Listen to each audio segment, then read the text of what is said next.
오늘 이 저녁에도 주의 말씀이 저와 여러분들의 심령 속에 새겨지고 권고하심을 받아 오늘도 믿음의 고백을 올바로 세우고 이 땅과 이 시대 속에서 하나님의 말씀을 붙드는 자로 거듭나는 저와 여러분 되시길 간절히 소망합니다. 자, 예배 전에 잠깐 광고 두 가지만 드리겠습니다. 수요예배 후에 기획위원들 모여서 기획위원 우리 1층 세미나실에서 진행하겠고요. 백종원 장로님 특별히 여러분들에게 중보기도를 요청합니다. 오늘 입원하셨습니다. 오늘 서울의 강남 성모병원에 입원하셨고요. 내일 오전 9시에 수술을 예정 중에 있습니다. 왼쪽 신장에 3.5cm 종양이 발견이 되어서 제거 수술을 받을 예정에 있습니다. 여러분 위해서 기도해 주시고 예정으로는 9월 11일 월요일 날 퇴원 예정에 있는데 여러분 위해서 기도해 주시고 또 내일 수술 위해서 또 앞으로 또 진행되는 모든 과정 위해서 기도해 주시길 바라겠습니다. 누구신지는 잘 아시죠? 예, 함께 기도해 주시길 바라겠습니다. 자, 오늘 말씀 여러분들과 함께 나가보도록 하겠습니다. 오늘 말씀 내용 모르는 분 혹시 손들으라고 아무도 안 되시겠죠? 다 아시잖아요. 그 다 아는 내용이잖아요. 이걸 우리가 주님이 어떻게 됐다고요? 변화됐다고 그래서 그 산이 무슨 산이라고 합니까?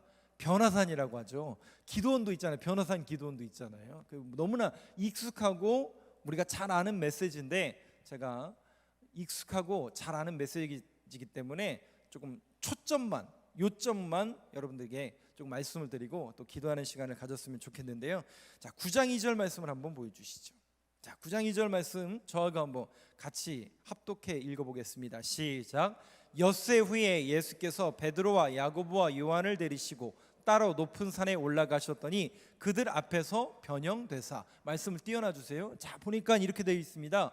엿새 후에, 그러면 변화산에 올라가셨는데 올라가시기 엿새 전에는 무슨 일이 있었는가? 8장이 있겠죠. 8장이 우리 한 3주 전에 8장의 말씀 여러분 배우셨을 텐데 주님이 가이사랴 빌립보에 가셔서 제자들에게 물으시죠. 야, 세상 사람들이 나를 뭐라고 얘기하더냐? 그랬더니 엘리야, 더러는 세례 요한, 더러는 선지자라고 하답니다. 그러면 너희는 나를 누구라 하느냐? 그때 베드로가 뭐라고 한다고요? 우리 교회 수준이 이렇습니다. 어마어마합니다. 네. 그냥 나오잖아요. 버튼 누르면 딱딱 나오듯이 나오잖아요. 주는 그리스도시요 살아계신 하나님의 아들이십니다. 그런 놀라운 고백을 하게 됩니다. 그런데 문제는 그 다음이 문제죠. 그런 고백을 하긴 했지만 주님이 마가복음에는 또 마태복음에서도 마찬가지고 마가복음에서도 분명히 주는 그 놀라운 고백을 칭찬하고 야, 베드로야 너 대단하다. 그 고백을 한 것은 하나님이 하신 것이다. 천국 열쇠를 주겠다라고 말씀하셨지만 그 이유가 문제인 거죠. 마가복음 8장 한번 넘겨주시죠. 34절 저 보고 한번 같이 읽겠습니다. 시작. 무리와 제자들을 불러 이르시되 누구든지 나를 따라오려거든 자기를 부인하고 자기 십자가를 지고 나를 따를 것이니라. 자, 이 말을 주님께서 하신 거예요. 그랬더니 이거를 알아먹습니까? 알아먹지 못합니까? 못 알아먹습니다, 이들이. 그래서 마치 제가 이게 뭐와 같다고 말씀드렸냐면 6장과 그 앞에 보면 실로암 연못과 맹인의 눈을 고칠 때 한 번에 눈이 떠진 게 아니라 어떻게 떠졌다고요? 점진적으로 눈이 밝아진 것처럼 그들의 신앙의 체계가 계속 예수님과 함께 동거동락하면서 어떻게 되는 거예요? 처음에는 그들도 믿음이 약했어요. 그러던 믿음이 점차 성장해가는 그런 도식과 그 모습을 제가 말씀을 드렸던 적이 있습니다. 마치 눈 가리워 맹인이었음에도 불구하고 그를 차츰 눈이 열려지게 해서 마땅히 봐야 할 것을 보게 하신 것처럼 주님이 계속 우리들에게 또 신앙의 체계 속에서 이 제자 공동체를 향해서 계속 질문하시고 그 부분에 이해하지 못하고 있지만 또 다른 질문을 통해서 계속 점차 그들의 신앙을 확대해서 가는, 그러니까 굉장히 우리에게 소망이 있죠. 내 모습을 보고 내 꼬락서니를 보면 뭐 잘난 것 없고 믿음 별로 없는 것처럼 보이지만, 그럼에도 불구하고 주님은 우리를 부르셔서 어떻게 하는 거예요? 처음부터 믿음을 강조하시는 게 아니라 계속 기다리시고 참으시고 기다리시고, 그러니까 그게 정상이거든요. 근데 우리는 뭘 원해요? 일단 열매부터 원하잖아요. 교회 다니면 막 이렇게 되고 막 믿음 얻으면 이렇게 될 거. 근데 주님은 그렇게 하시지 않거든요. 말씀하시지 않거든요. 주님도 계속 기다리시거든요. 어떻게까지 기다리십니까? 베드로가 그렇게 3번이나 부인하고 주님을 그렇게 따라가겠다고 목숨까지 바쳐 주님을 따라가겠다라고 호언장담했던 베드로임에도 불구하고 주님이 그가 배신했을 때 거 봐라 너 거 봐라 그러시던가요? 한 번도 그러신 적이 없죠. 주님은 오히려 그를 찾아가시고 실망하고 낙심한 그들에게 오히려 아침을 주시고, 야 네가 날 사랑하느냐? 오히려 되물으시는 주님의 그러한 속삭임과 또 그 주님의 다가옴과 그 사랑에 우리는 결국 어떻게 할 수밖에 없습니까? 하나님 앞에 결국 항복할 수밖에 없고, 그렇습니다 주님, 내가 강한 게 아니라 주님이 강하시군요, 주님이 기다려주시고 주님이 우리의 눈을 뜨게 하시는군요 라는 그런 믿음의 고백을 가지고 우리는 그냥 뭐 하면 되는 거예요? 붙들려 있으면 되는 겁니다. 주님께 잘 붙들려 있으면 눈이 열리고 신앙이 열리고 믿음이 열리고 언젠가는 그렇게 되겠죠. 자, 아직도 이들은 주님이 이런 말씀을 하셨을 때, 십자가를 얘기하시고 고난을 얘기하실 때 알아먹지 못해요. 아니 왜 십자가를 얘기하십니까? 왜 주님 자꾸 죽는다고 얘기하십니까? 왜 자꾸 고난의 길을 걷는다고 얘기하십니까? 오히려 반문하는 제자들의 모습을 봅니다. 오늘도 그러한 연장선상에서 여러분들이 이 부분을 조금 이해하시길 바라겠습니다. 자, 2절 말씀 다시 한번 보여주세요. 자, 엿새 후에, 그 사건 후에 베드로와 야고보와 요한 3명을 데리시고 올라가죠. 3명은 누구죠? 우리가 보통 수제자라고 하는 제일 유명한 제자들이지만, 언젠가도 제가 이 부분에 대해서 말씀을 드린 것 같은데, 수제자이기 때문에 데려간 걸 수도 있겠죠. 그런데 한편으로는 또 다른 시각에서는 이렇게 생각하는 분들도 있더라고요. 세 사람을 그냥 거기다 놔두면 이 사람들이 문제를 일으키는 사람들일까요? 안 일으키는 사람들일까요? 네? 왜 하필이면 요 3명이냐는 거죠. 그것도 꼭 집었잖아요. 제자 공동체가 전체를 데리고 간 게 아니라 딱 꼭 집어서 베드로, 요한, 야고보, 얘네들이 수석, 우리로 말하면 뭐 선임 뭐 이런 건가요? 저도 예전에는 그렇게 들었는데, 한편으로 한번 생각해 보세요. 그냥 놔두면 마치 모세가 40일 동안 그 말씀을 받으러 올라갔을 때 밑에서 무슨 일이 벌어져요? 지들끼리 그 자기네 공동체끼리 난리법석이 나잖아요. 누가 없어서? 모세 없다고. 주님이 부재 중에 누가 난리법석을 펼칠까요? 누가? 꼭 그런 친구들인 거죠. 그렇게 해석하시는 분들도 있더라고요. 그러니까 꼭 문제 있는 친구들, 그냥 놔두면 안 될 것 같으니까 데리고 올라가신 거 아닌가라고 해석하시는 분들도 있더라고요.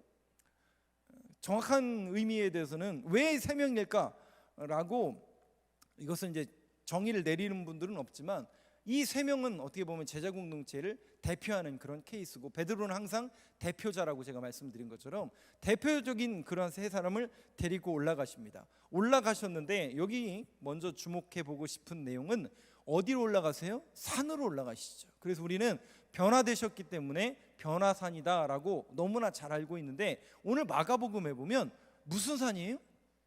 낮은 산이 아니라 높은 산입니다. 왜 마가 기자는 높은이라는 단어를 썼을까? 그래서 많은 신학자들은 대부분 이렇게 유추합니다. 우리는 그냥 그 산을 알아요. 그리고 그 산은 다볼산이다, 뭐 여기다, 그렇게 높지도 않아요. 근데 왜 마가는 굳이 높다라는 이 표현을 썼을까? 그래서 많은 신학자들은 이렇게 유추합니다. 그들이 올라간 곳은 높은 곳이에요. 여러분, 높은 곳으로 올라갔다라는 것은 낮은 곳을 볼 수 있다는 얘기겠죠. 그렇다면 높은 곳에서 주님이 뭘 보라고 말씀하신 걸까요? 세상을 보라는 거죠. 낮은 곳을 보라는 것이죠. 지금 너희들이 있는 그곳은 높은 산인데, 그 높은 산에서 누구의 눈으로, 너희들의 눈이 아니라 주님의 마음과 주님의 시선을 가지고 이 땅과 이 시대를 바라보라는 거죠. 여러분 생각해 보세요. 그 제자들은 계속해서 땅 속에서 살아가면서 예수님 쫓아다니면서 땅만을 생각하던 사람들이에요. 아직 믿음이 있어요, 없어요? 주님이 무슨 말을 하면 알아먹어야 되는데 죄송해요, 못 알아먹어요. 네, 약간 눈이 떠진 정도예요. 주님이 너 뭐 보이냐? 뭔가 희미하게 물건이 보입니다. 요 정도예요.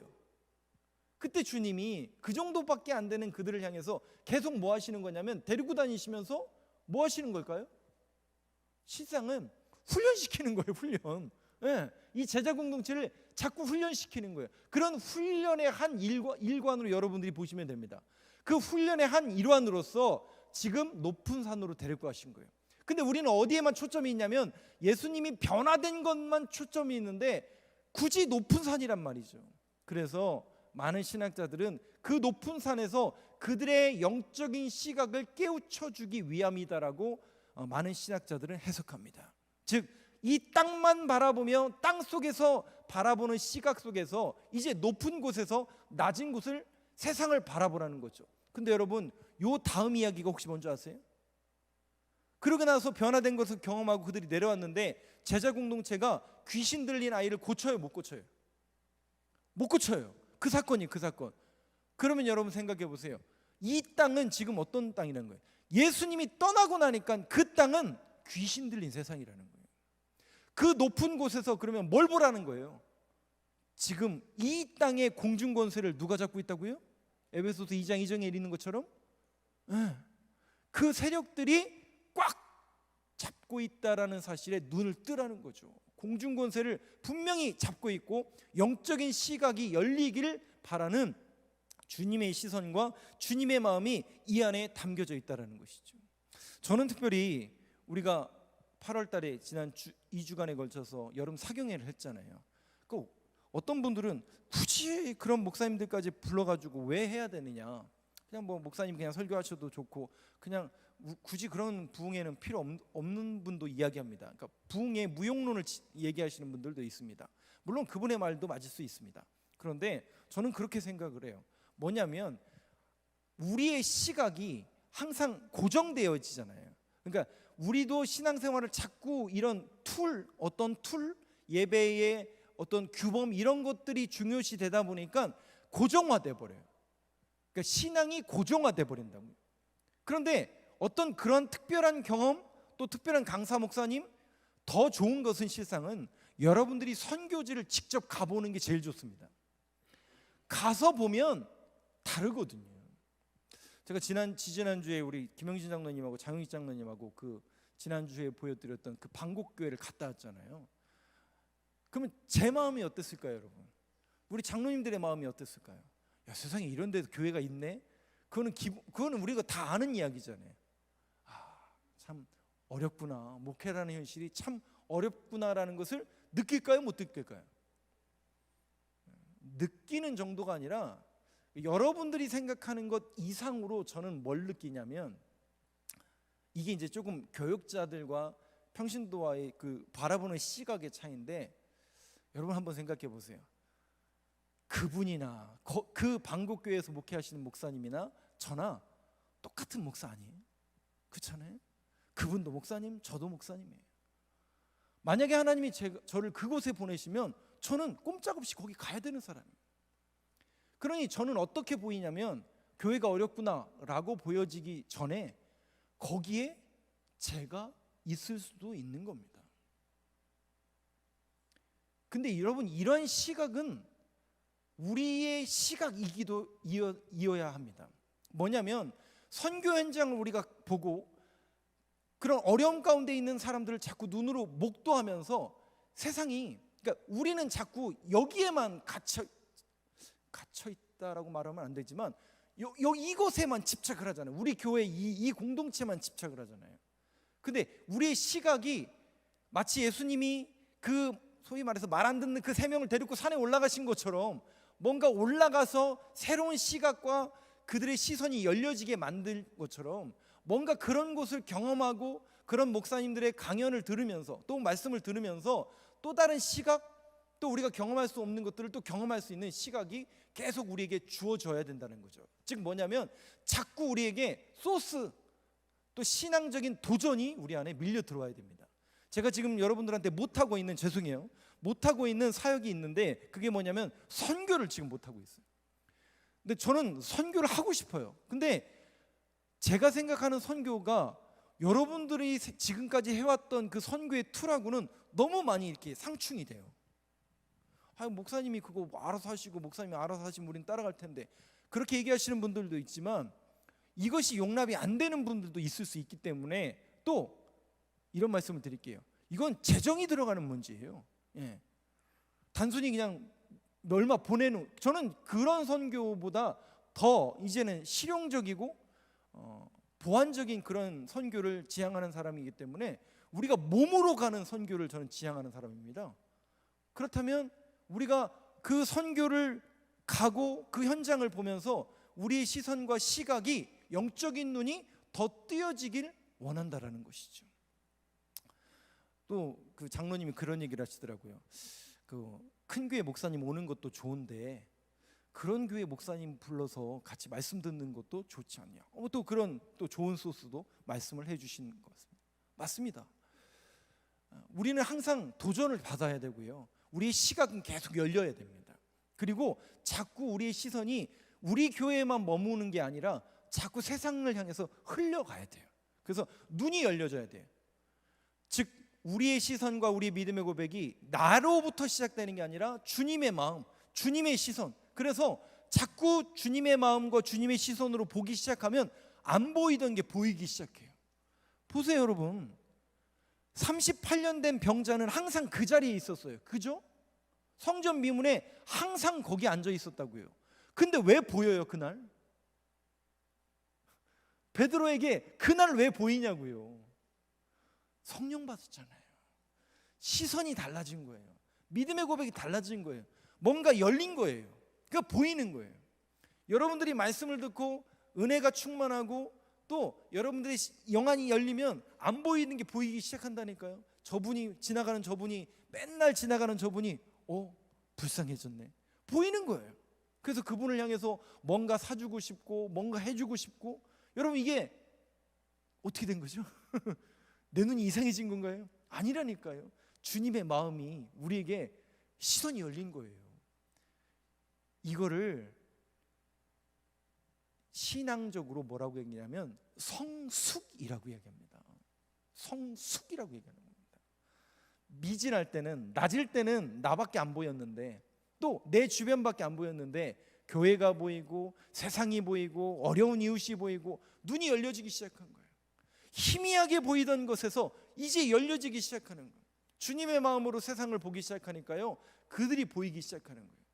그래서 그들을 향해서 우리는 뭐 하라는 겁니까? 나가라는 거죠.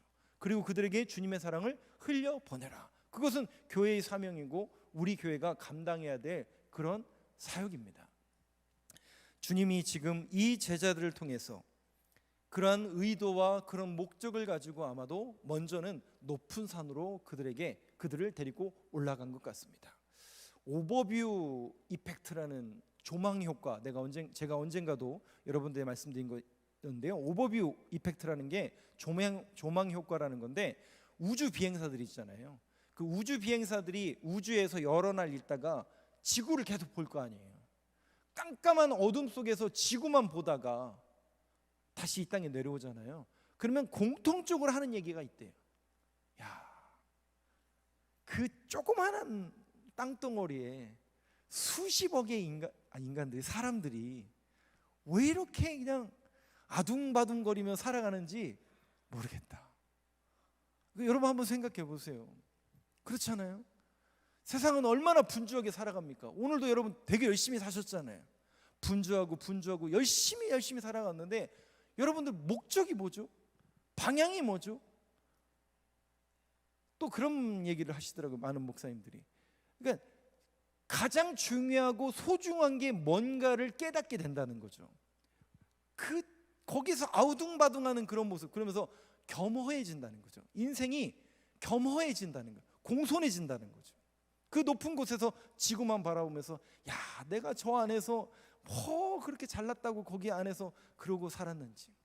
교회도 마찬가지입니다, 여러분. 우리 공동체도 마찬가지입니다. 가장 중요한 목적과 교회의 사명이 있습니다.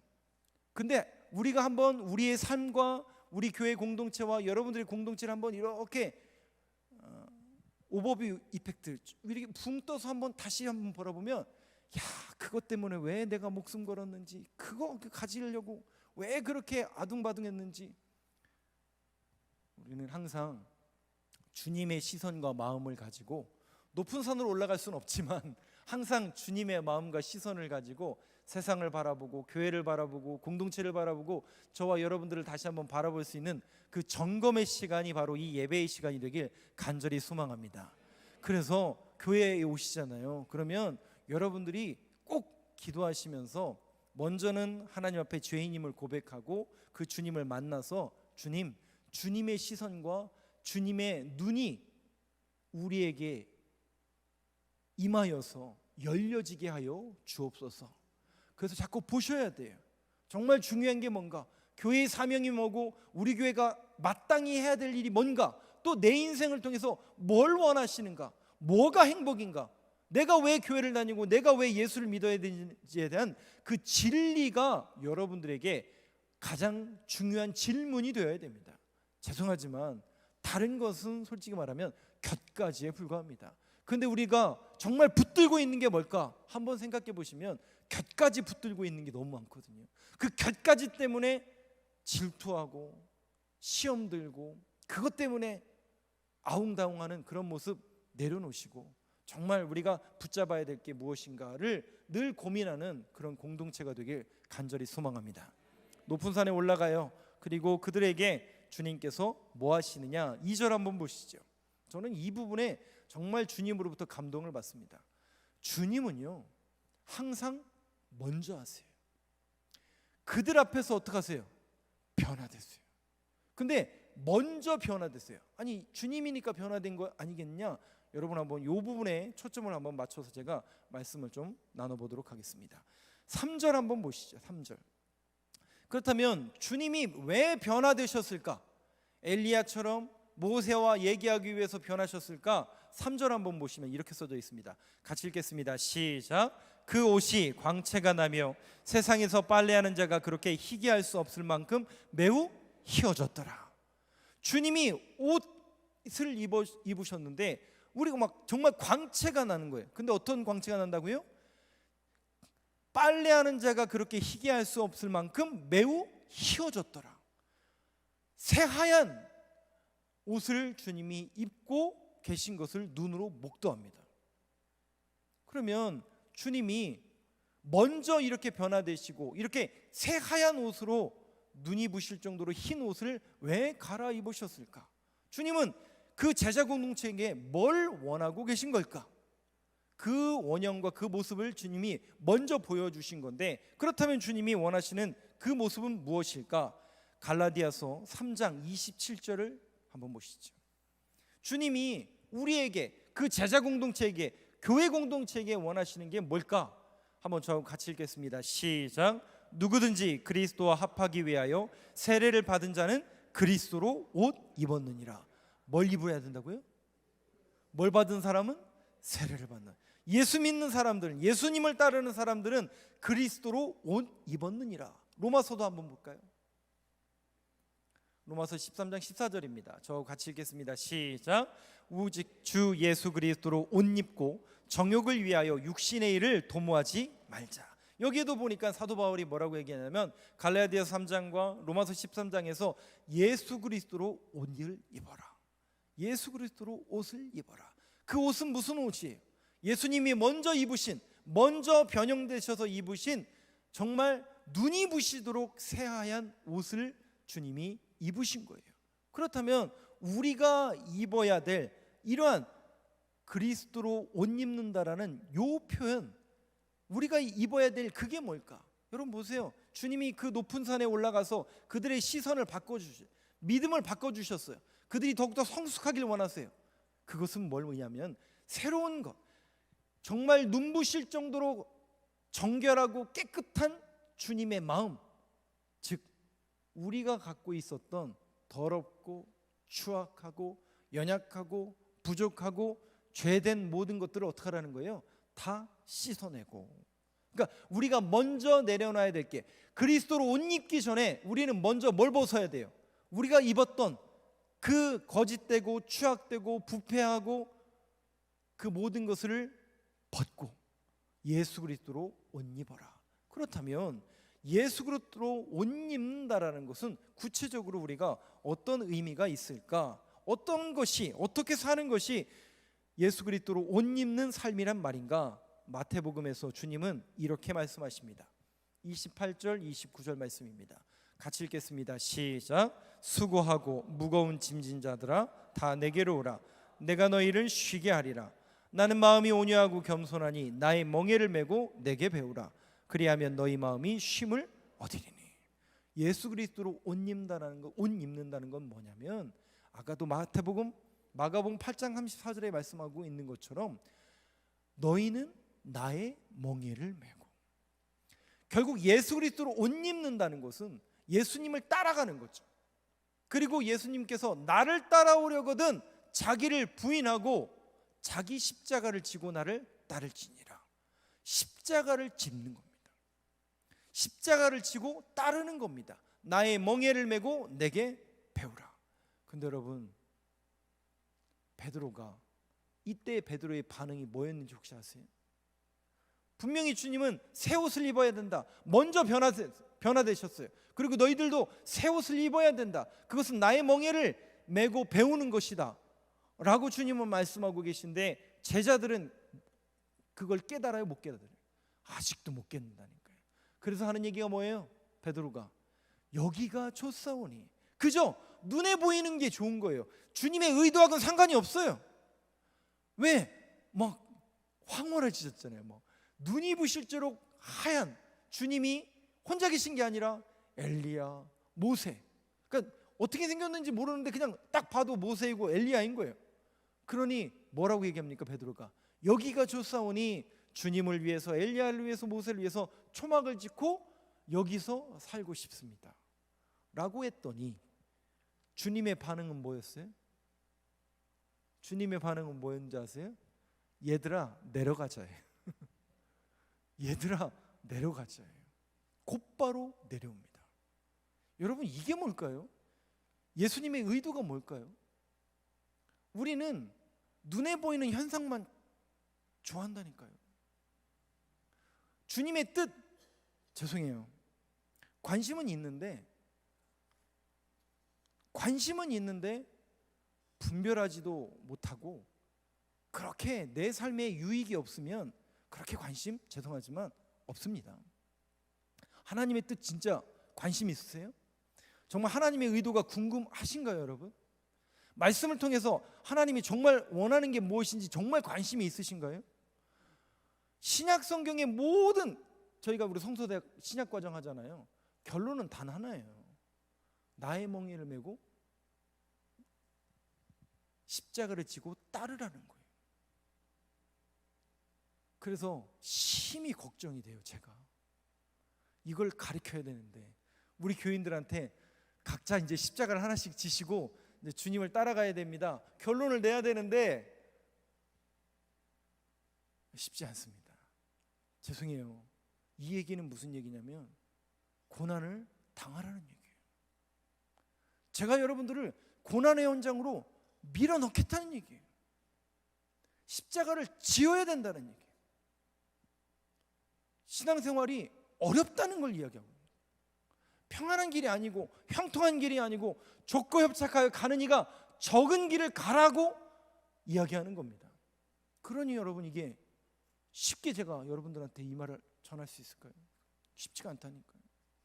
나는 뭐 내 인생 속에 그렇게 뭐 나쁜 일 한 것도 없고 괜찮게 살고 있는데 굳이 저렇게까지 살아야 되나? 목사님은 좀 너무 과하신 거 아니야? 라고 받아들인 분도 얼마든지 있겠죠. 근데 여러분, 성경의 진리는 뭐냐면 주님이 말씀하신 건 단 하나예요. 나를 따라오려거든 자기를 부인하고 자기 십자가를 지고 나를 따라오라는 거예요. 나의 멍에를 메고 내게 와 배우라. 예수 그리스도로 옷 입는다는 것은 주님을 따라간다라는 것이고 그 주님의 명령에 순종하는 거예요. 근데 죄송한데 가기가 쉽지 않다니까요. 고난의 길이라니까요. 가시밭길이라니까요. 세상 사람들이 알아주지 않는다니까요. 세상에서 박수 한 번도 못 받고 순교받아 갈 수도 있다니까요. 세상에 이름도 빛도 없이, 그 여러분 생각해 보세요. 그 방곡교회 목사님은 그 교회 왜 갔을까요? 저랑 연배도 비슷하시고 서울에서 큰 교회 사역하시다가 부목사로 계시다가 하나님께서 가라고 해서 거기 갔다고 그러시는데, 거기서 11년째 거기서 목회하시는데 그분은 왜 거기 계셔야 되는 거죠? 또 지금도 저 섬에서, 또 지금 저 오지에서 2만 7천, 조금 줄었죠, 선교사들이 2만 7천 몇 명의 그 오지 선교사들은 도대체 왜 거기가 있는 거죠?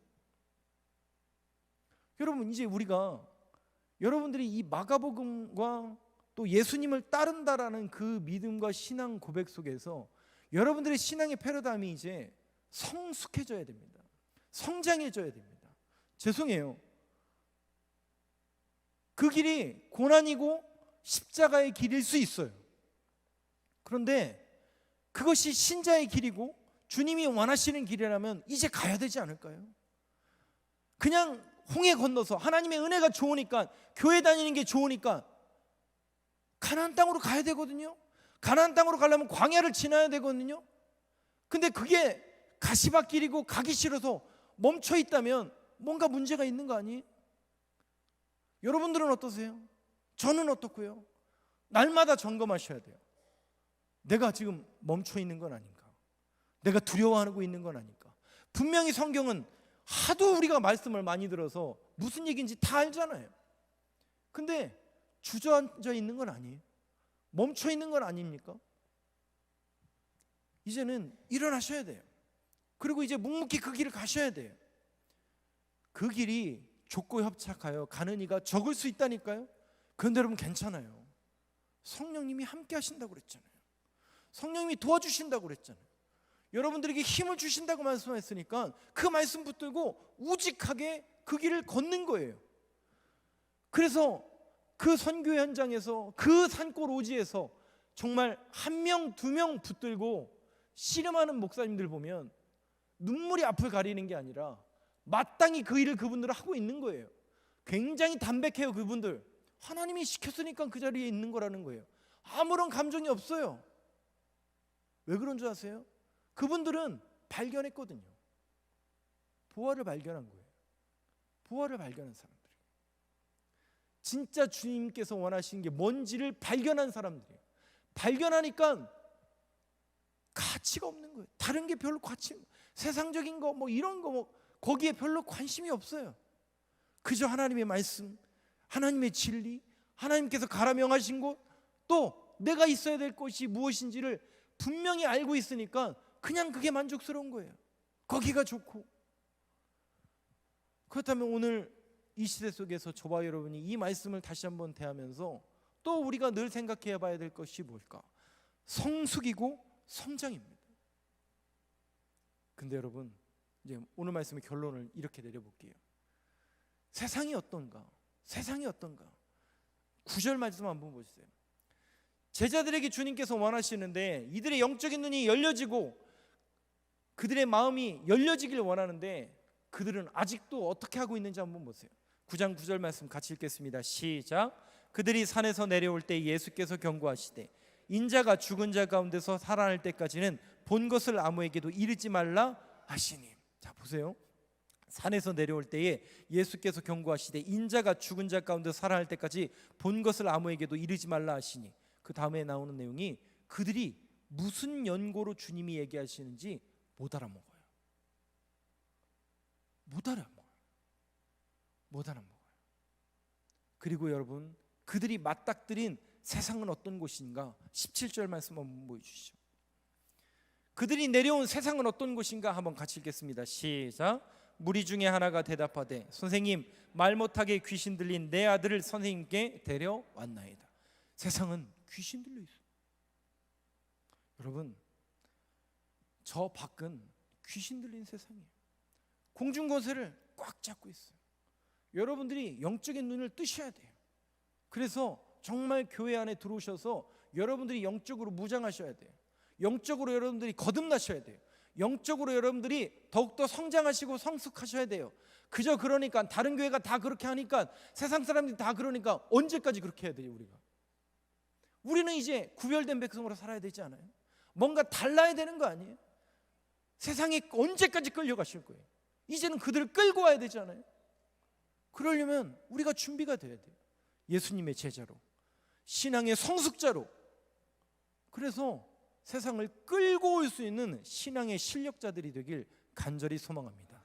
저 귀신 들린 세상을 향해서 담대하게 전해야 되고, 말씀을 전하고, 주의 사랑을 전하고, 하나님의 뜻을 전할 수 있도록 저와 여러분이 훈련되고, 소망이 있다니까요. 아까도 말씀드렸잖아요. 이 말씀을 듣고 여러분들이 찔림이 오셨으면 좋겠고, 일단은 오셨다면 감사한 일이고요. 괜찮습니다. 지금부터 하시면 돼요. 지금부터 말씀과 기도로 거룩해지고 예배와 모든 신앙 훈련을 통해서 저와 여러분이 더욱더 성장하는 거죠. 성장해서 하나님의 뜻을 이루고 저 귀신 들린 세상을 고쳐나가는 그 귀한 사역을 감당하는 우리 교회 저와 여러분이 되길 간절히 소망합니다.